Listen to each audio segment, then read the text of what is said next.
স্বাগতম সুপ্রিয় শিক্ষার্থীরা, অনলাইন ক্লাসে তোমাদেরকে অভিনন্দন। করোনার কারণে আমরা দীর্ঘদিন যাবৎ অনলাইন ক্লাসে আছি। তোমরা আশা করি অনলাইন ক্লাসে অংশগ্রহণ করবে। তো আজকে আমাদের অনলাইন ক্লাসে তোমাদেরকে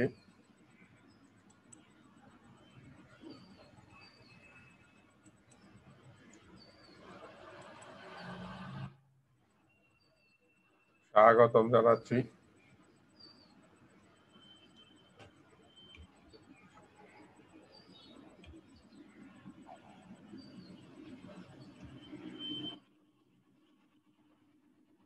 শুভেচ্ছা তোমাদেরকে।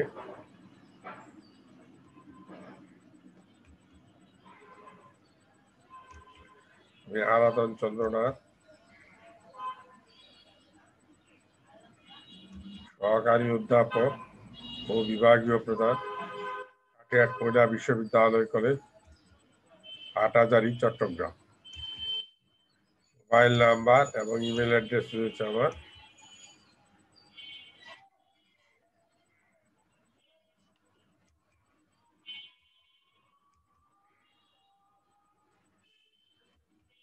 একাদশ শ্রেণীর ক্লাস, অর্থনীতি প্রথম পত্র, প্রথম ঘন্টা, সময় 40 মিনিট। মনোযোগ আকর্ষণ। মনোযোগ আকর্ষণের জন্য এখানে একটি ফিগার ছবি রয়েছে, ইকোনমিক সিস্টেম।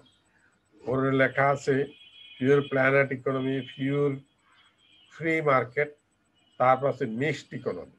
মিক্সড ইকোনমির আওতায় রয়েছে সোশ্যালিস্ট লার্নিং, ক্যাপিটালিস্ট লার্নিং।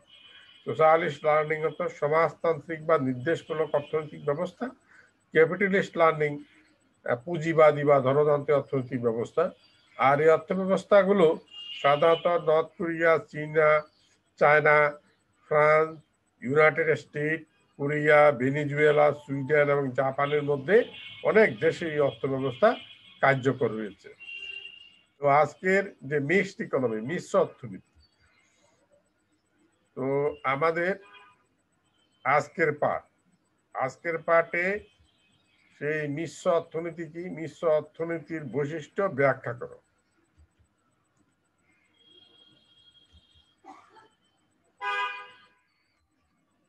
শিক্ষণফল।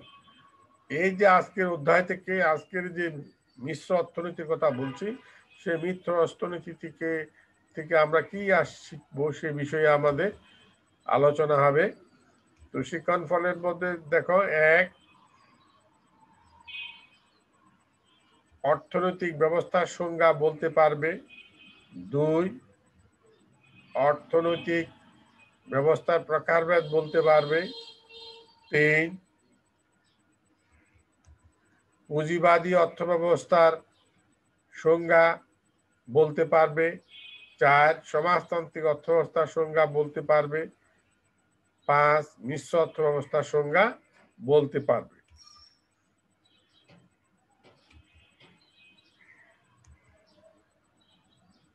তো আজকের মিশ্র অর্থব্যবস্থাটা প্রথমে আমরা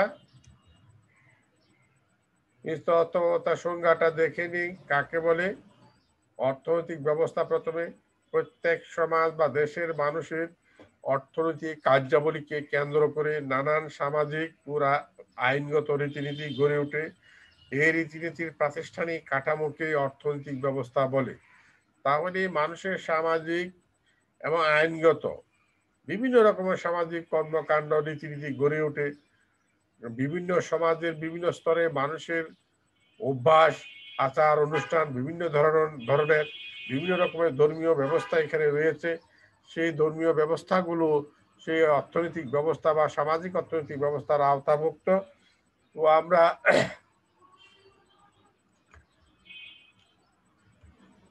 মিশ্র অর্থনীতি, মিক্সড ইকোনমির এখানে আমাদের একটি দাঁড়িপাল্লা রয়েছে। দাঁড়িপাল্লাতে দুটো অর্থনীতি, এক পাল্লাতে থাকবে গণতান্ত্রিক অর্থনীতি, আর এক পাল্লাতে থাকবে ধনতান্ত্রিক অর্থনীতি, আর এক পাল্লাতে থাকবে সমাজতান্ত্রিক বা নির্দেশমূলক অর্থনীতি।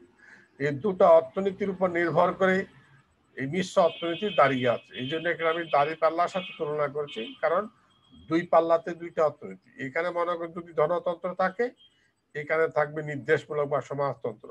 এই দুই অর্থনীতির উপর দাঁড় করিয়ে মিশ্র অর্থনীতি রয়েছে। দুই অর্থনীতির মিশ্র অর্থনীতির কর্মকাণ্ড এবং গণতান্ত্রিক অর্থনৈতিক কর্মকাণ্ড যদি পরস্পর সমান থাকে, দাঁড়িপাল্লা সোজা হয়ে দাঁড়িয়ে থাকবে। যদি গণতন্ত্রের কর্মকাণ্ড বেশি থাকে, তাহলে গণতন্ত্রের পাল্লাটা নিচের দিকে নেমে যাবে, আর মিশ্র অর্থনীতি বেশি থাকলে মিশ্র অর্থনীতির পাল্লাটা নিচের দিকে নেমে যাবে। দুটো অর্থনীতির কর্মকাণ্ড যদি সমান সমান কোনো অর্থনীতি থাকে, তাহলে এই দাঁড়িপাল্লার দণ্ডায়মান দাঁড়িপাল্লা সমানভাবে স্থিরভাবে থাকবে।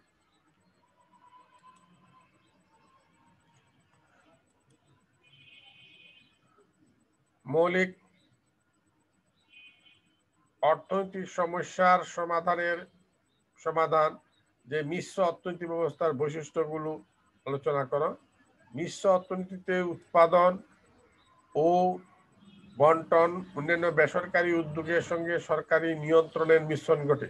এই ব্যবস্থায় অর্থনীতির কয়েকটি ক্ষেত্রে তার বেসরকারি খাতের উপর ছেড়ে দেওয়া হয়, কিছু খাত সরকার নিয়ন্ত্রণ করে, তাকে মিশ্র অর্থনৈতিক ব্যবস্থা বলা হয়। অর্থাৎ মিশ্র অর্থনীতি উৎপাদন, বন্টন, বিনিয়োগের জন্য বেসরকারি উদ্যোগের সঙ্গে সরাসরি সরকারি নিয়ন্ত্রণের সংমিশ্রণ ঘটে। বেসরকারি মানে ব্যক্তি মালিকানাধীন, ব্যক্তি বিশেষে সেটা নিয়ন্ত্রণ করতে পারে, আবার সরকারও সেটা নিয়ন্ত্রণ করতে পারে।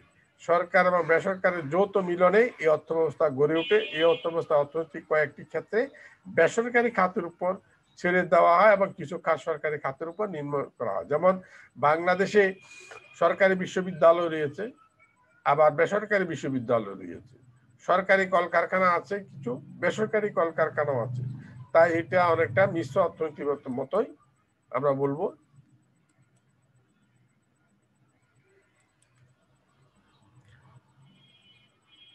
মিশ্র অর্থনীতি ব্যবস্থার বৈশিষ্ট্যগুলো আমরা একে একে আলোচনা করে যাচ্ছি। মিশ্র অর্থনীতি ব্যক্তির স্বাধীনতা, মন মতো জীবনযাপন, চিন্তার স্বাধীনতার অধিকার সমূহ এই ব্যবস্থা খর্ব করে না। মিশ্র অর্থ ব্যবস্থাতে কোনো ব্যক্তির স্বাধীনতা বা মন মতো জীবনযাপন, চিন্তার স্বাধীনতা, এগুলো মিশ্র অর্থনীতি থাকে। তুমি ইচ্ছা মতো তোমার স্বাধীনতা ভোগ করতে পারো, তুমি জীবনযাপন করতে পারো। এটা আবার মুনাফা ভিত্তিক উৎপাদন, সর্বোচ্চ মুনাফা অর্জনে মিশ্র অর্থনীতির একটি বেসরকারি খাতের একমাত্র রকম। মিশ্র অর্থনীতিতে যেহেতু বেসরকারি খাত রয়েছে, ওই খাতের মূল লক্ষ্য হচ্ছে মুনাফা অর্জন করা। আর সরকারি খাতের শিল্পকলা মুনাফার ভিত্তিতে পরিচালিত হয়, তবে প্রয়োজন বোধে সরকার দ্রব্যমূল্য মুনাফা নিয়ন্ত্রণ করতে পারে। সরকারি খাতের শিল্প কারখানাগুলো মুনাফা করলেও সামান্য, কিন্তু তাদের লক্ষ্য হচ্ছে জনগণের মৌলিক চাহিদা পূরণের জন্য, জনগণের কল্যাণ করার জন্য। এই জন্য কল্যাণের জন্য সরকার প্রয়োজন বোধে দ্রব্যমূল্য মুনাফা নিয়ন্ত্রণ করে কমাইতে পারে। উদ্যোগের ক্ষেত্রে জাতীয়করণ করে সরকার সরাসরি রাষ্ট্রীয় তত্ত্বাবধানে নিয়ে আসতে পারে। কোনো বেসরকারি খাতে যদি ব্যাপকভাবে দুর্নীতি বা ব্যাপকভাবে মুনাফা অর্জন করতে চায়, জনগণের দুর্গতির মধ্যে ফেলে দেয়, তখন সরকার ইচ্ছা করলে ওই বেসরকারি খাতকে সরাসরি রাষ্ট্রীয় তত্ত্বাবধানে নিয়ে আসতে পারে এবং দেশের সাথে বেসরকারি খাতের উদ্যোগকে নিয়ন্ত্রণ করতে পারে। এটা মিশ্র অর্থনীতির বড় একটা বিষয়।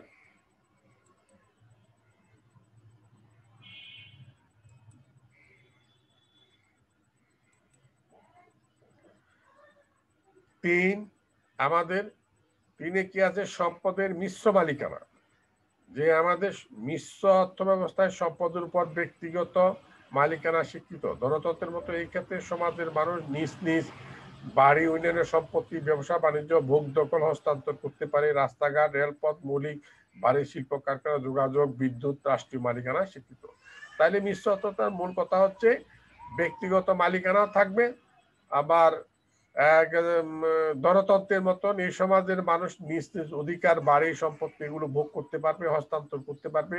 তোমার বাড়িঘর, জায়গা জমি ইচ্ছা মতো তুমি প্রয়োজনে ক্রয় বিক্রি করতে পারবে। আবার বড় বড় রাস্তাঘাট, মৌলিক ভারী শিল্প কারখানা সরকার এগুলো নিয়ন্ত্রণ করতে পারে। তাহলে সরকারও আছে, সরকারি খাতও আছে, আর ব্যক্তি মালিকানা খাতও রয়েছে। মূল কথা সরকার এবং বেসরকার, সরকার এবং দেশের জনগণ যৌথভাবে এই অর্থ ব্যবস্থা পরিচালিত করে। চারে আছে এখানে চারে স্বয়ংক্রিয় মূল্য ব্যবস্থা। মিশ্র অর্থনীতিতে বাজার ব্যবস্থাকে অক্ষুণ্ণ রাখা হয়। এরূপ অর্থনীতিতে চাহিদা ও যোগানের ঘাত প্রতিঘাতে দ্রব্যমূল্য নির্ধারিত হয়, তবে প্রয়োজন মধ্যে সরকার দ্রব্যমূল্য নিয়ন্ত্রণ করতে পারে। মিশ্রতে স্বয়ংক্রিয় দাম ব্যবস্থাটা, স্বয়ংক্রিয় দাম ব্যবস্থা আমরা বলছি বাজারের দ্রব্যের চাহিদা এবং যোগানের ঘাত প্রতিঘাতের ফলে যেই দাম নির্ধারিত হয়। কোনো সময় বাজারে যদি দ্রব্যের চাহিদা বেড়ে যায় তখন দামও বাড়ে, যোগান বেড়ে গেলে দাম কমে। চাহিদা এবং যোগান যদি দুটো সমান থাকে তখন সেখানে বাজারে দাম নির্ধারিত, এটাকে ভারসাম্য দাম বা বাজারে স্বয়ংক্রিয় দাম মূল্য ব্যবস্থা বা দাম ব্যবস্থা বলা হয়ে থাকে। কিন্তু এখানে মিশ্র অর্থনীতি ব্যবস্থাতে স্বয়ংক্রিয় দাম ব্যবস্থাও থাকতে পারে, আবার প্রয়োজনে সরকার দাম নিয়ন্ত্রণও করতে পারে, প্রয়োজনে দ্রব্যমূল্য নিয়ন্ত্রণ করতে পারে। তাহলে মিশ্র অর্থ ব্যবস্থায় যে বাজারের যে দাম, সেই দামটা সরকার প্রয়োজন নিয়ন্ত্রণ করতে পারে, আবার বাজারের উপরও ছেড়ে দিতে পারে। তো 5 নম্বরে আমাদের সরকারি ও বেসরকারি খাতের অবস্থান। মিশ্র অর্থ ব্যবস্থা আভ্যন্তরীণ ব্যবসা বাণিজ্য, ক্ষুদ্র ও কুটির শিল্প এবং কিছু সংখ্যক বৃহদায়তন শিল্প ব্যক্তিগত মালিকানার উপর ছেড়ে দেওয়ার পাশাপাশি দেশের মৌলিক শিল্প, জাতীয় নিরাপত্তা, জনসেবামূলক প্রতিষ্ঠান, গুরুত্বপূর্ণ আমদানি রপ্তানি প্রভৃতি সরকারি উদ্যোগে পরিচালিত হয়। তাহলে মিশ্র অর্থ ব্যবস্থা কি আবার বলা আছে সরকারি এবং বেসরকারি খাত অবস্থান, অর্থাৎ এখানে সরকারি স্কুল কলেজও থাকবে, বেসরকারি স্কুল কলেজও থাকবে, সরকারি শিল্প কারখানা থাকবে, বেসরকারি শিল্প কারখানা থাকবে, যৌথ পাশাপাশি অবস্থান করবে। আবার এখানে অর্থ ব্যবস্থা আভ্যন্তরীণ ব্যবসা বাণিজ্য, ক্ষুদ্র কুটির শিল্প এবং কিছু সংখ্যক বৃহদায়তন শিল্প ব্যক্তিগত মালিকানার উপর ছেড়ে দেওয়ার পাশাপাশি দেশের মৌলিক শিল্প, জাতীয় নিরাপত্তা, সেবামূলক প্রতিষ্ঠান। এখন মৌলিক শিল্প কোনটা? যেমন জাতীয় নিরাপত্তা, জনসেবামূলক প্রতিষ্ঠান, যেমন পোস্ট অফিস, রেজিস্ট্রেশন অফিস, জায়গা জমি রেজিস্ট্রেশন অফিস, এই সমস্ত কিছু গুরুত্বপূর্ণ প্রতিষ্ঠান রয়েছে যেগুলো সেবামূলক প্রতিষ্ঠান। হাসপাতাল, এগুলো সাধারণত সরকারের নিজস্ব নিয়ন্ত্রণে রাখেন, কিন্তু ইদানিংকালে হাসপাতাল যদিও সেবামূলক প্রতিষ্ঠান, বেসরকারি খাতের উপরও ছেড়ে দেওয়া হয়। আর ক্ষুদ্র এবং কুটির শিল্প জাতীয় যে শিল্পগুলো রয়েছে সেগুলো সরকার বেসরকারি খাতের উপর ছেড়ে দেন। গ্রামের পরিবারগুলো অনেক সময় কুটির শিল্পে কাজ করে তাদের জীবিকা নির্বাহ করে। ক্ষুদ্র শিল্প, ব্যবসা বাণিজ্য, আভ্যন্তরীণ ব্যবসা বাণিজ্য, এগুলো ব্যক্তি মালিকানায় ছেড়ে দেওয়া হয়, ব্যক্তিরা করতে পারে। যেমন রহিমে একটা গার্মেন্টস করলো, এটা রহিমের একটা ব্যক্তিগত প্রতিষ্ঠান, বেসরকারি খাতের প্রতিষ্ঠান। এইভাবে আমরা শিল্প কারখানাগুলো, ছোট ছোট শিল্প কারখানাগুলো ব্যক্তি মালিকানায় ছেড়ে দিই।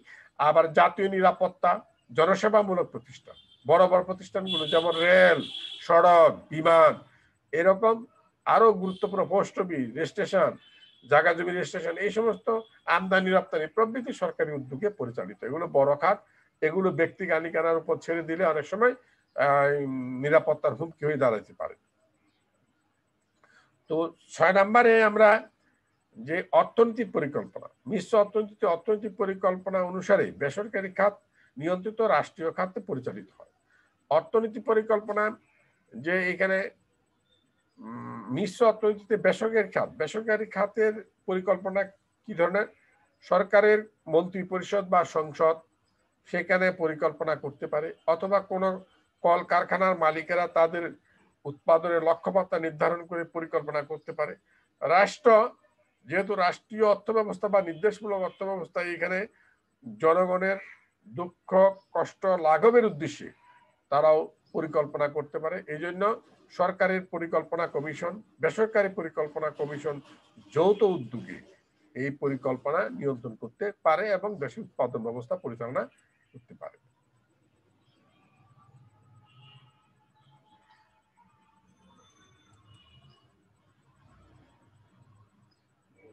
সামাজিক নিয়ন্ত্রণের মিশ্র অর্থনীতিতে ব্যক্তিগত উদ্যোগের উপর সামাজিক নিয়ন্ত্রণ প্রতিষ্ঠিত হয়। ব্যক্তিগত উদ্যোগের উপর সামাজিক নিয়ন্ত্রণ অনেক সময় মিশ্র অর্থনীতি ব্যক্তিগত উদ্যোগের উপর সামাজিক নিয়ন্ত্রণ প্রতিষ্ঠিত হয়। প্রয়োজন বোধে সরকার বেসরকারি উদ্যোগকে জাতীয়করণ করে সরকার সরাসরি রাষ্ট্রীয় খাতে নিয়ে আসতে পারে কিংবা দেশের স্বার্থে উদ্যোগকে নিয়ন্ত্রণ করতে পারে।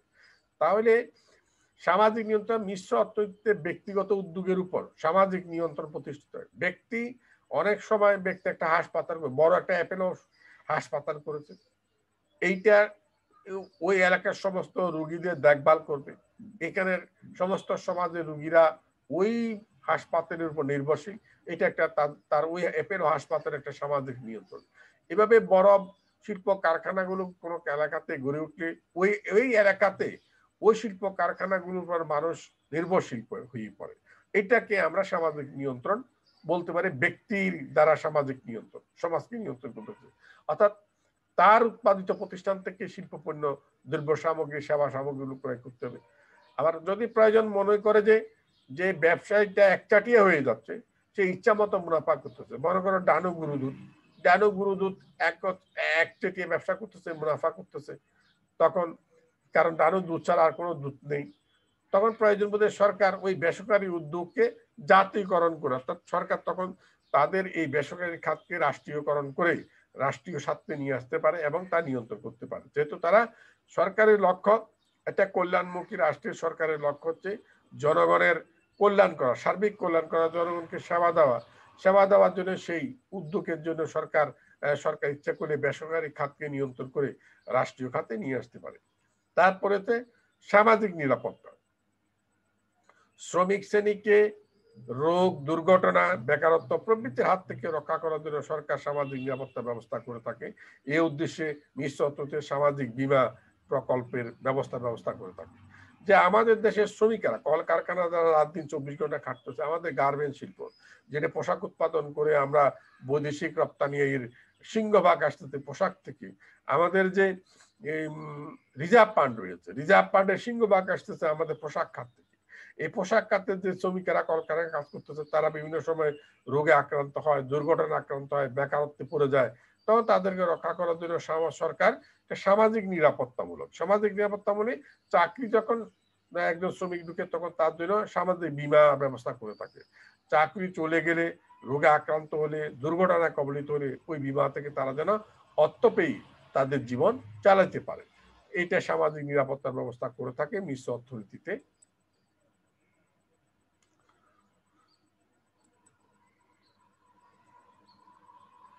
শ্রমিকের স্বার্থ সংরক্ষণ, এটা শ্রমিকের কি স্বার্থ সংরক্ষণ করা হয়? শ্রমিক শ্রেণীকে শোষণের হাত থেকে রক্ষা করার জন্য এই অর্থ ব্যবস্থায় সরকার শ্রমিকের ন্যূনতম মজুরি এবং কাজের সময় নির্ধারণ করে শ্রম আদালতে শিল্প বিরোধের নিষ্পত্তি সংশোধন ব্যবস্থা গ্রহণ করে। তাহলে শ্রমিকের সাথে, কারণ আজকাল যে বেসরকারি যে শিল্প কারখানা রয়েছে, গার্মেন্টস শিল্প রয়েছে, সেখানে শ্রমিকদেরকে জোর করে বাধ্য করা অতিরিক্ত শ্রম দেওয়ার জন্য। শ্রমঘন্টা সাধারণত 8 ঘন্টা, 8 ঘন্টার পরেও শ্রমিকদেরকে ওভারটাইম করার জন্য বাধ্যতা করা হয়। এইটা কিন্তু শ্রম আইনের বিরোধী। শ্রমিকের শরীরে কাবার না করলেও তাকে করতে হবে, আর যদি সে না করে তো মালিক বলবে আগামী কাজ থেকে আপনি কাজে আসবেন না, আপনার দ্বারা আপনার মতো শ্রমিককে আমার প্রয়োজন নেই। অর্থাৎ এইখানে এই ধরনের অবস্থা যখন সৃষ্টি হয়, তখন শ্রমিকদেরকে ন্যায্য মজুরি থেকে বঞ্চিত করা হয়। শ্রমিকেরা 8 ঘন্টা কাজ করলেও তাদের উপযুক্ত মজুরি দেওয়া হয় না। এই শ্রমিক শোষণ থেকে রক্ষা করার জন্য সরকার তাদের জন্য ব্যবস্থা করে থাকে।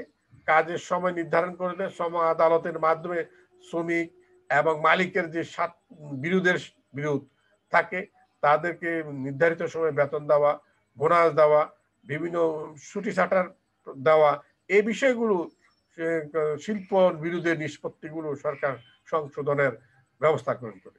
মুদ্রাস্ফীতি, মিশ্র অর্থনীতিতে কিন্তু মুদ্রাস্ফীতির উপস্থিতি লক্ষণীয়। যেহেতু এখানে মিশ্র অর্থনীতিতে পুঁজিবাদ আছে, পুঁজিবাদের কারণে দ্রব্যমূল্য দাম বাড়তে পারে বাজার অর্থনীতির উপর। যে এখানে বাজার অর্থনীতিতে বা স্বয়ংক্রিয় দাম ব্যবস্থাকে, বাজারে জিনিসের চাহিদা বেশি থাকলে দাম বাড়িয়ে দেওয়া হবে, বাড়িয়ে দেওয়া হলে সেখানে মুদ্রাস্ফীতি হবে। মুদ্রাস্ফীতিটা কি? মুদ্রাস্ফীতি হচ্ছে দ্রব্যমূল্যের ক্রমাগতি ঊর্ধ্বগতি অবস্থা, দ্রব্যের দাম, জিনিসের দাম দিন দিন বেড়ে যাওয়া। তাই মিশ্র অর্থ ব্যবস্থায় যেহেতু বেসরকারি খাতের উদ্যোগকে স্বীকৃত এবং মুনাফার উপস্থিত থাকে, এখানে মিশ্র অর্থ ব্যবস্থা বেসরকারি খাত থাকার কারণে বেসরকারি মালিকেরা সবসময় বাজারটাকে নিয়ন্ত্রণ করে বেশি দামে পণ্য বিক্রি করতে চায়। বেশি দামে পণ্য বিক্রি করার উদ্দেশ্য তাদের মুনাফা অর্জন করা, আর বেশি মুনাফা করার জন্য জিনিসের দাম বাড়িয়ে দেন, বাড়িয়ে দিলে দেশের মুদ্রাস্ফীতি হয়। মুদ্রাস্ফীতি হলে সাধারণত ভোক্তারা ক্ষতিগ্রস্ত হন, ভোক্তারা তাদের ক্রয় ক্ষমতা হারিয়ে ফেলেন, তাদের প্রয়োজনীয় দ্রব্য সামগ্রী ক্রয় করতে পারেন না।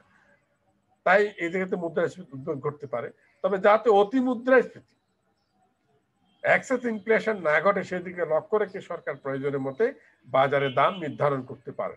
অনেক সময় ভোক্তাদের স্বার্থ রক্ষা করার জন্য বাজারের দামের যে দাম থাকে সেই দাম থেকে নিচে একটা দাম নির্ধারণ করে দেন। যেমন বাজারে এখন আলু 50 টাকা, সরকার বলছে 30 টাকা ধরে বিক্রি করতে হবে, অর্থাৎ এটা ক্রেতাদের স্বার্থ রক্ষা করার জন্য। বাজারে 50 টাকা দামে আলু বিক্রি করার কারণে ক্রেতারা যদি ক্ষতিগ্রস্ত হয়, তখন সরকার ইচ্ছা করলে সেই আলুর দাম 30 টাকা নির্ধারণ করে দিতে পারে এবং বাধ্য করতে পারে 30 টাকা দামে বিক্রি করতে হবে।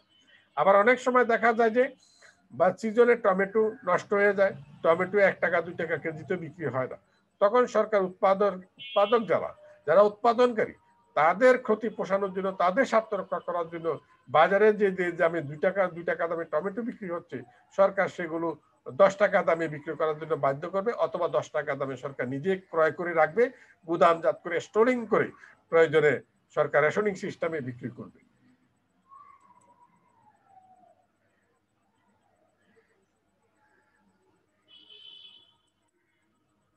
স্বয়ংক্রিয় দাম ব্যবস্থাটা যেটা আমরা আগেই এখানে বলছিলাম,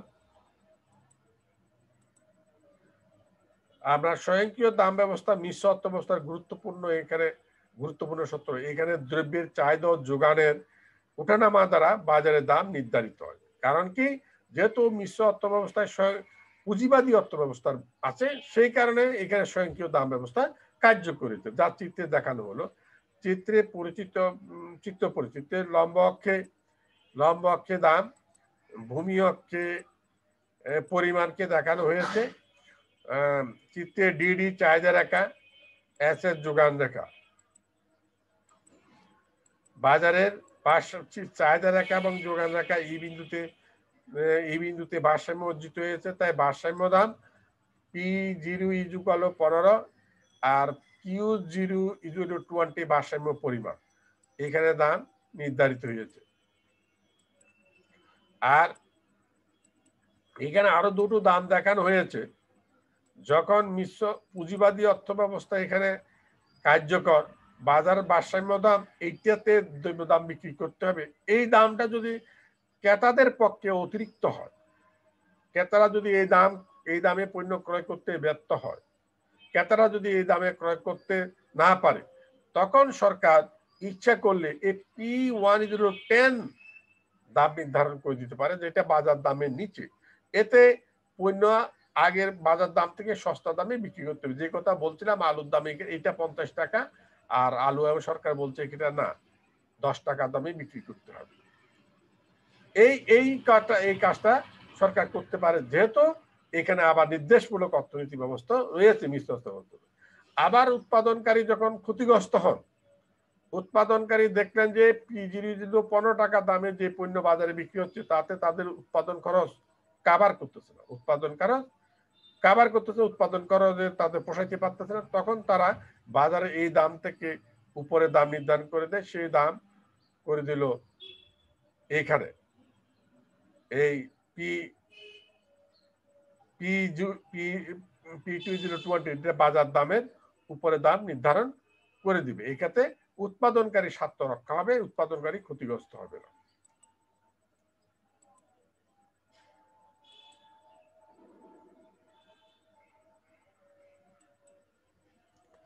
পরিশেষে বলা যায়, মিশ্র অর্থ ব্যবস্থার ধনতান্ত্রিক অর্থ ব্যবস্থার গুণাবলীর সঙ্গে সমাজতান্ত্রিক অর্থ ব্যবস্থার গুণাবলীর সংমিশ্রণ হয়। আধুনিক অর্থনীতিবিদগণ অর্থনৈতিক সমস্যার সমাধানের মিশ্র অর্থ ব্যবস্থাকে গ্রহণযোগ্য বলে মনে করেন। যেহেতু এখানে মিশ্র অর্থ ব্যবস্থার মধ্যে ধনতান্ত্রিক অর্থ ব্যবস্থা অর্থাৎ পুঁজিবাদী অর্থ ব্যবস্থা, বাজার অর্থ ব্যবস্থা বা মুক্ত অর্থ ব্যবস্থা যাই বলা হয়, সে অর্থ ব্যবস্থার গুণাবলীর সাথে সমাজতান্ত্রিক অর্থ ব্যবস্থা মানে নির্দেশমূলক অর্থ ব্যবস্থা বা সামাজিক অর্থ ব্যবস্থা, এই অর্থব্যবস্থা, দুটো অর্থব্যবস্থার মিলনে সংমিশ্রণে এই অর্থব্যবস্থা। এই জন্য এটাকে আধুনিক অর্থনীতিবিদরা অর্থনৈতিক সমস্যা সমাধানের গ্রহণযোগ্য, অধিক গ্রহণযোগ্য বলে মনে করেন। তাহলে মিশ্র অর্থব্যবস্থাটা একটি গ্রহণযোগ্য বলে তারা মনে করছেন। দলীয় কাজ।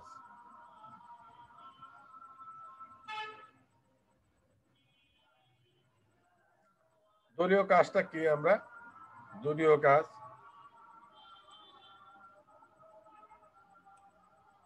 অর্থনীতি স্যার বাংলাদেশের অর্থনীতি সম্পর্কে বললেন, অর্থনীতিতে ব্যক্তির উপর সামাজিক নিয়ন্ত্রণ প্রতিষ্ঠিত হয়। প্রয়োজন বোধে সরকার বেসরকারি উদ্যোগের ক্ষেত্রে জাতীয়করণ করে তাকে সরকারি রাষ্ট্রীয় তত্ত্বাবধানে নিয়ে আসতে পারে, কিংবা দেশের স্বার্থে সংরক্ষণে সরাসরি উদ্যোগ নিয়ন্ত্রণ করতে পারে।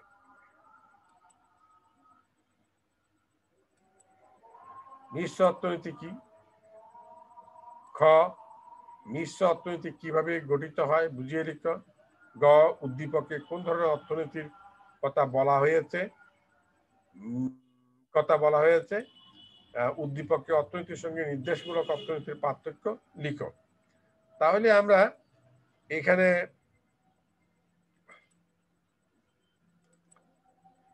দলীয় সমস্যার সমাধানের কথা আমরা দিচ্ছি। এখানে মিশ্র অর্থনীতি কি এটা আগেও বলা আছে, এখানেও আবারই বলছি। মিশ্র অর্থনীতি হলো সমাজতান্ত্রিক ও পুঁজিবাদী অর্থনীতির সংমিশ্রণে গঠিত অর্থনীতি। আমরা এটা জ্ঞানমূলক প্রশ্নের জন্য। তো আমাদের দলীয় কাজের 2 নং ক্ষয়ের মিশ্র অর্থনীতি কিভাবে গঠিত হয়? মিশ্র অর্থনীতি হলো সমাজতান্ত্রিক ও পুঁজিবাদী অর্থনীতির সংমিশ্রণে গঠিত অর্থনীতি। এই দুই অর্থনীতির বৈশিষ্ট্য নিয়ে মিশ্র অর্থনীতি গঠিত হয়।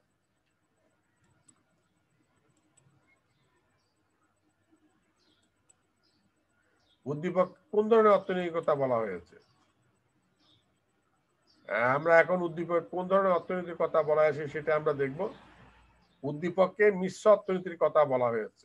উদ্দীপকে মিশ্র অর্থনীতির কথা বলা হয়েছে। মিশ্র অর্থনীতি হলো সমাজতান্ত্রিক ও পুঁজিবাদী অর্থনীতির সংমিশ্রণে গঠিত অর্থনীতি। এই দুই অর্থনীতির বৈশিষ্ট্য নিয়ে মিশ্র অর্থনীতি গঠিত হয়। দলীয় কাজের সমাধান। উদ্দীপকে অর্থনীতির সাথে নির্দেশমূলক অর্থনীতির পার্থক্য। তাহলে এখন আমরা সেই পার্থক্যগুলো এখানে দেখতে পাচ্ছি। উদ্দীপকের অর্থনীতি, নির্দেশমূলক অর্থনীতি। উদ্দীপকের অর্থনীতি মিশ্র, নির্দেশমূলক অর্থনীতি মিশ্র নয়। পুঁজিবাদী ও নির্দেশমূলক অর্থনীতি নিয়ে গঠিত, পুঁজিবাদী ও নির্দেশমূলক অর্থনীতি নিয়ে গঠিত নয়। কারণ নির্দেশমূলক অর্থনীতি হতে শুধুমাত্র সরকার দ্বারা নিয়ন্ত্রিত অর্থনীতি, আর উদ্দীপকের অর্থনীতি মিশ্র অর্থনীতি। এটা পুঁজিবাদ অর্থাৎ বেসরকারি অর্থনীতি, সরকারি অর্থনীতি, এই দুটো নিয়ে গঠিত। আর পুঁজিবাদ এবং নির্দেশমূলক অর্থনীতি গঠিত নয়। উৎপাদনের মালিকানা সরকার এবং বেসরকারি খাতে থাকে, উৎপাদনের মালিকানা সরকারি খাতে থাকে। যেহেতু এটি নির্দেশমূলক অর্থনীতি সরকারি খাতেই থাকবে।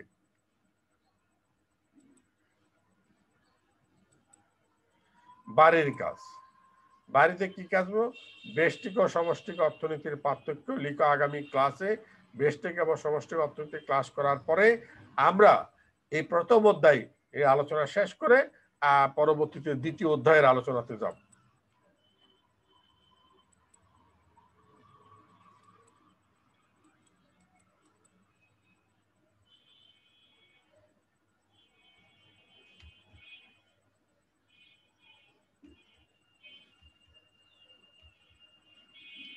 রেফারেন্স বই। রেফারেন্স বইতে আমাদের রেফারেন্স বই অর্থনীতি প্রথম পত্র, একাদশ ও দ্বাদশ শ্রেণী, লেখক আমাদের রঞ্জিত কুমার নাথ। এই বইটা তোমাদের লাগবে, কারণ এই বইটা টেক্সট বইয়ের মতন। এছাড়াও তারা কেউ যদি অতিরিক্ত বই কিনতে চাও তাহলে পাঞ্জেরি অথবা অক্ষরপত্রের যে বই অর্থনীতি বই আছে সেটা দেখতে পারো। তবে রঞ্জিত বাবুর বইটা কেনার সময় তোমরা নিউজ প্রিন্ট বই কিনবে। আমি প্রত্যেক ক্লাসে বারবারে বলছি নিউজ প্রিন্ট কিনতে হবে, কারণ নিউজ প্রিন্ট ছাড়া হোয়াইট প্রিন্ট কিনতে হবে। নিউজ প্রিন্টের বইগুলো কিন্তু নকল, এই জন্যই এটা তোমাদের খেয়াল রাখতে হবে। আর অতিরিক্ত বই যদি কেউ কিনতে চাও তাহলে পাঞ্জেরির বা অক্ষরপত্রের বইটা তোমরা দেখতে পারো।